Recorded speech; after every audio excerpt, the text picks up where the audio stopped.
Everybody, welcome to Banter, where we feature some incredible voices from the security industry and share awesome stories about our thoughts on the future of the industry, as well as the importance of credentialing and how it enables organizations to better recognize and connect people.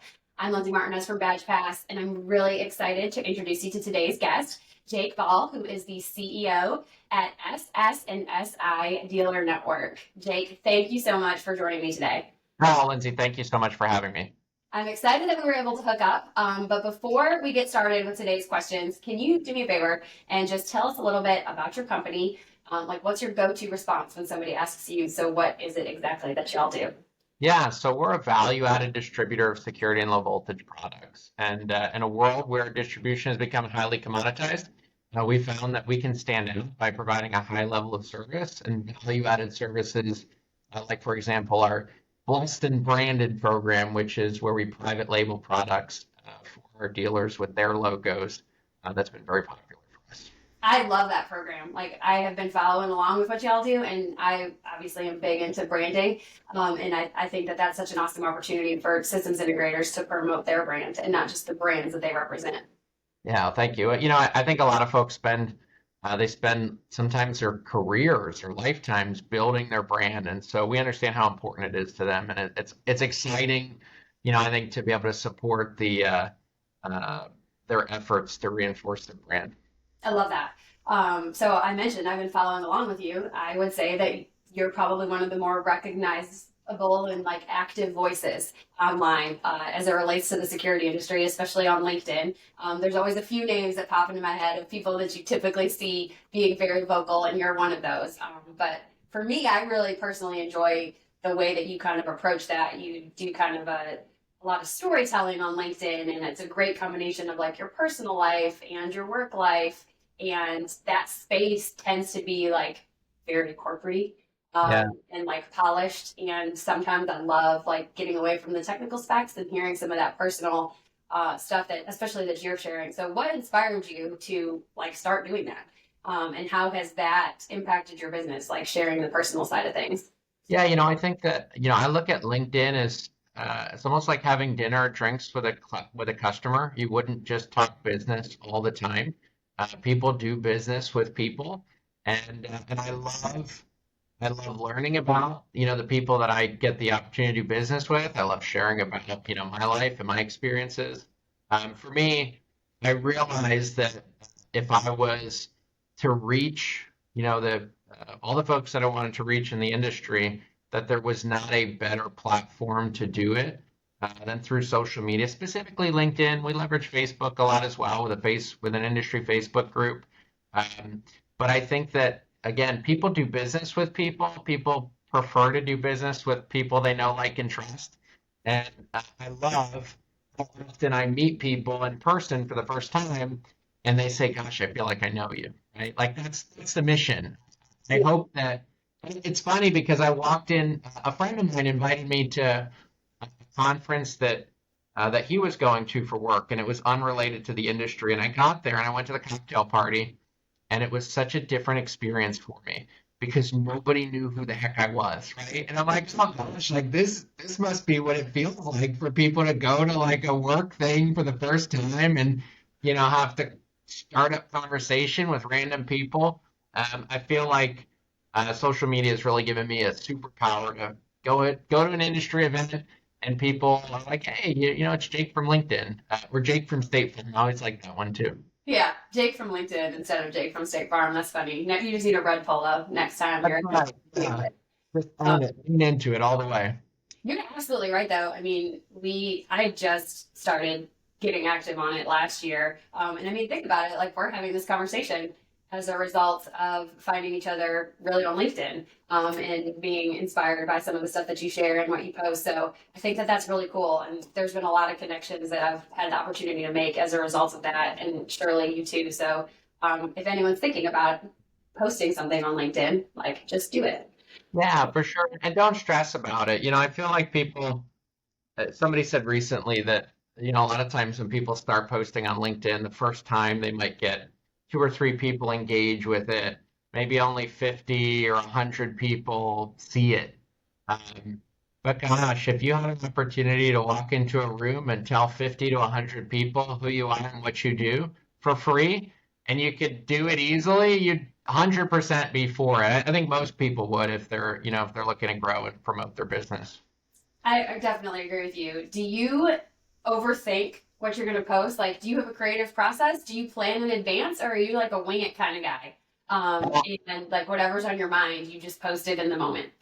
Yeah, I think it's a strength and a weakness for me. I'm a wing it all the time kind of person. And I used to worry about it more. I used to worry about, saying the right thing.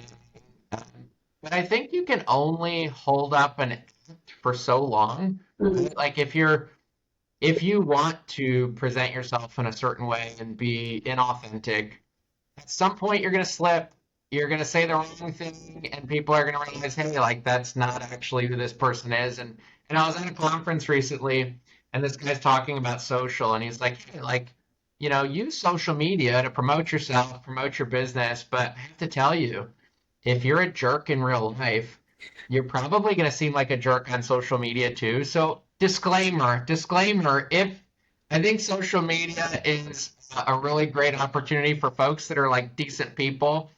If you're a jerk, maybe just have your marketing folks do it, like just hire a friendly, nice marketing person and let them do it because um, your personality will come out online. It definitely does. And to your point, though, like it's why people can approach you then and say, like, oh, I feel like I know you. Because if you're not genuine or you post stuff that's not consistent with how you are, like I wing it too on LinkedIn. Like I don't have, I wish I had a strategy, but I just say things that are on my mind and share pictures of stuff that I'm encountering. There's no planned in advance strat. That's what our marketing team's for. Like Lindsay's thoughts on LinkedIn are Lindsay's thoughts, which is why when you meet me, you're like, man, you really just say what you're thinking. And I'm like, you're the same online. Yeah. And I think that that's true for you too. Yeah, I think that there's a lot of people leveraging AI right now for their social. And the challenge is that at some point you have to meet people in person, and like ChatGPT isn't going to have a conversation for you, right? Like you're going to have to talk to people. It's funny because it was a little bit embarrassing, but I met somebody and they said, "Gosh, I feel like I'm talking to your LinkedIn." Like I'm telling them stories and like I swear I've heard this story from your LinkedIn from years ago, and so. Um, I think there's that too, right? Y- People are going to have an expectation when you meet them in person that you are going to be the same person that they, quote unquote, met online, and so far so good there. Yeah, I love that. What is, I mean, you talk about storytelling and sharing stories. Like, what's a post or a story that you told that like unexpectedly resonated with people? And like, why do you think it hit home? Yeah, I always tell people that I'm a son of an alarm salesman. My dad sold alarm systems door to door, and I posted this post probably a few years ago about sitting in the back seat of the car. My dad sold alarm systems door to door, and I can distinctly remember sitting in the back seat. He would see a U-Haul pulling into a neighborhood, and he'd follow it in. They'd pull up to the house that they were moving into, and he'd walk up and introduce himself and sell them an alarm system. And so I rehashed that story, and I tell folks that I had a backseat ticket to Sales 101. But one of the things that one of the takeaways from it was I learned later on he hated doing it. Like he's more of an introverted person. He likes people, but it's uncomfortable for him to go out and meet people that he doesn't know. And he did it anyways. And I think that story of grit, of resilience, of hustle, I think it resonates. I think it resonates with a lot of people. Mhm. That's how they feel, or they aspire to, kind of do that. And it took off. It got like a ton of engagement, and I think that's for me. I didn't go through the corporate ladder. I'm not some, distribution exec that's just here in the security industry because, I understand logistics.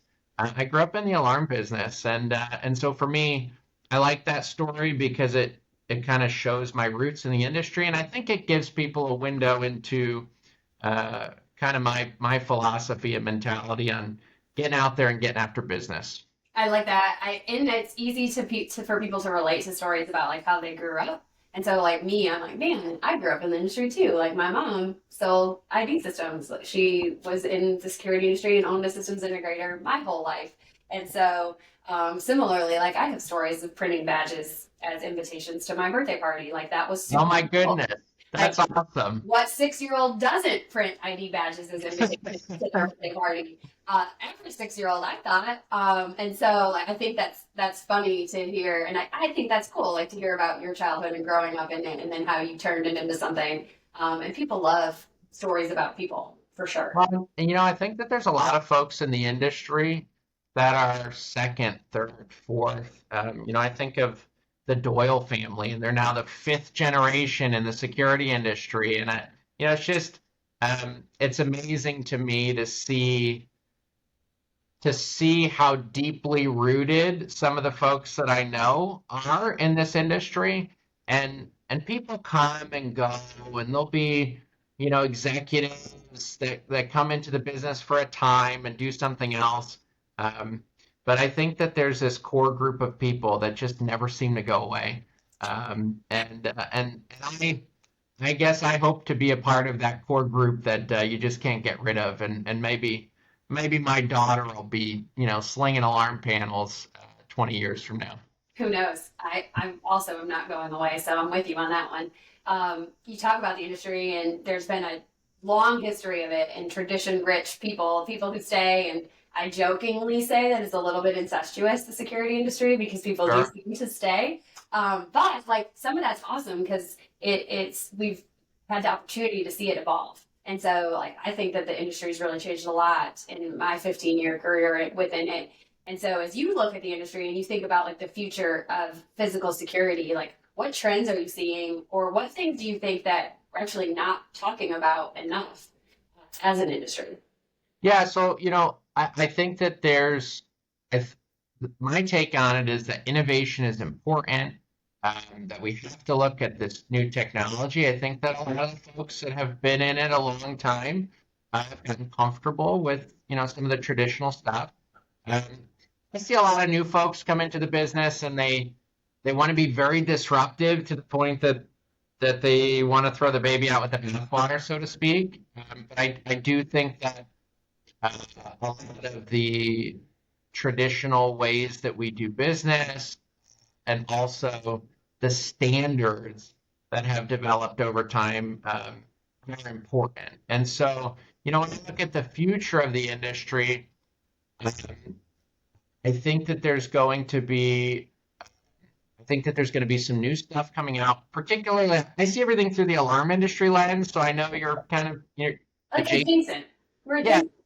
yeah, we have it all together. But uh, we see definitely a trend towards more video, uh, more rich content or data being delivered to our central stations, so that they have relevant, actionable information. Um, I think that's the most important thing we can deliver for our end users is relevant, actionable data. And whether that's for alarm monitoring or whether that's for access control systems, understanding how your facilities are being used, um, we have to get really, really good about taking that data, um, analyzing it, parsing it, providing it in a usable way for end users or emergency responders. Do you think at all that there's like a shift in how end users want to buy or like what they want their experience to be? And like, can you speak to that? Yeah, I think that there's a lot of, we talk about traditional companies. For a long time, there's been a lot of staying in their own lane, whether they're fire alarm contractors or uh, burglar alarm companies, access control companies, and we've seen um, end users are looking for systems integrators, right? They're looking for comprehensive solution. It's complicated because we have a shortage of technicians in the industry overall. And if you looked at the percentage of technicians that are so well-rounded that they understand diverse systems and how they come together and integrate. That's a challenge. But I think that the end users, they're demanding it, right? They have to have all of these things tied together. Access control and fire alarm is obviously tied together. Access control and video is a relevant and important integration. And when you bring all of this stuff together, gosh, the user experience, uh, especially when we can get it all behind a single pane of glass, man, it's a game changer. And it makes them sticky, right? Like when you're offering more of a bundle of solutions, and your customer can't get that from just anybody else. I think that makes them sticky. So systems integrators should be looking at it. Security integrators that aren't recognizing that they have to become a systems integrator need to graduate to that. And the end goal is delivering what the customers want, that they stay with you long term. You're so right. It's why, I mean, like we jokingly said, like we're adjacent. It's why so many of the conversations we're having with new partners is about them trying to establish greater stickiness with their customer. And Sure. so for us, like as the badging interface and like the credential issuance experience, like that lines up perfectly with door access control and other stuff that the customer is going to do with the card. And future opportunities for tracking and logical access and other expansion points where a customer systems integrator can get in maybe at the ground floor. And I mean, we always say when you own the card, you own the customer. But it gives them the opportunity to continue to grow and expand within that. And customers, when they love doing business with you, want other avenues that they can do business with you. Yeah, and we just saw actually one of our, I would say, a more traditional alarm company. They just provided a solution for a country club that needed QR code credentials in, because not just for their access control, but also for amenities and for point of sale. And so, you just look at what you can do with um, credentials, badge pass, and provide more than just a solution for opening a door. I think it opens a door to a lot of other opportunities. There you go. I love that. That's awesome. Well, if you could rewind to your early days and give yourself one piece of advice, knowing everything that you know now, what would that piece of advice be? Somebody said recently to me, they said, Jake, if you do good work and work long enough, you'll have a bucket of money come to you. And I have not yet had a big bucket of money come to me. Okay, I make a pretty good living, and I think that for the first few years, um, just struggling through it, really trying to build and facing obstacles. I think I know I got really discouraged. And if I could go back, I would tell myself, hey, hang on, it's going to get a lot better. You're going to make a decent living. Uh, and I think that a lot of people that are in the beginning stage, it would be helpful if somebody could tell them that, right? I meet so many young people that are, um, they want to get to the bucket of money today or tomorrow. And that's not how it works, right? You have to work towards it. Um, I'm thankful that I had some folks in my life that encouraged me and saw the potential that I didn't see.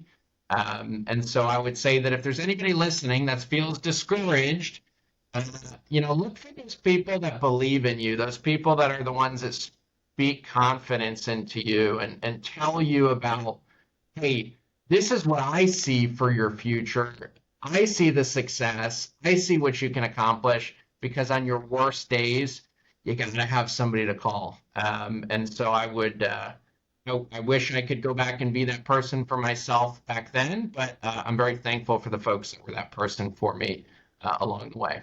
Not only to encourage you, but also to give you a kick in the butt when you need one. Yes, yeah, no, for sure. I mean, I think that you need somebody that'll kick you in the butt once in a while. Absolutely. I think the irony of all of that is that, you're kind of speaking to like you have to be patient, except that most aggressive, ambitious, entrepreneur-like human beings are naturally not patient humans, and we Yeah. want results quickly. Unfortunately, there's no magic like rainbow with a pot of money at the end. Yeah, You gotta work but hard for it. but I think that if you timeline things, like it, that I identify with what you just said so much. Like I totally lack patience. I want to get there, right? Yeah. But what I found's helpful when you timeline things, when you look back, hey, where was I a year ago? Where was I 3 years ago, 5 years ago, 10 years ago? And you start to look at history. You get the benefit of seeing progress over time. And if you're intentional about that, it can help you um, maybe be a little bit more patient. But no, I'd struggle. It's a tough one. It is. And the key is looking back. Like it's easy to just constantly be striving for the next thing and not Yeah, take a minute to reflect. So that's something all of us, myself included, could probably do better. for sure. Yeah. Well, that's awesome. You have been so much fun to chat with. I'm sure you and I could continue on for hours, probably, talking about some of this stuff, but really just insightful nuggets and takeaways that you shared. Thank you for sharing some of those with us. Oh yeah, glad to chat with you. Well, before we wrap, we have to do one of my favorite segments, which is Badge Blitz. And so Badge Blitz is something that we just added this season, but it is basically a 60-second timed series of rapid fire questions. You do not have to prep for this. In fact, you could not have. But as I did not send you these questions, but basically go with your gut. Like these are gut feelings, whatever comes to mind when I ask you these questions. All right. Okay, cool. You ready? Yep. All right. What is one piece of advice you wish you could give to every new hire in the security industry?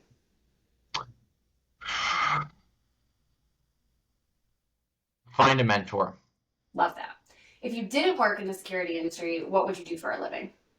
I think I would do real estate development, real estate investment. That would be of interest to me.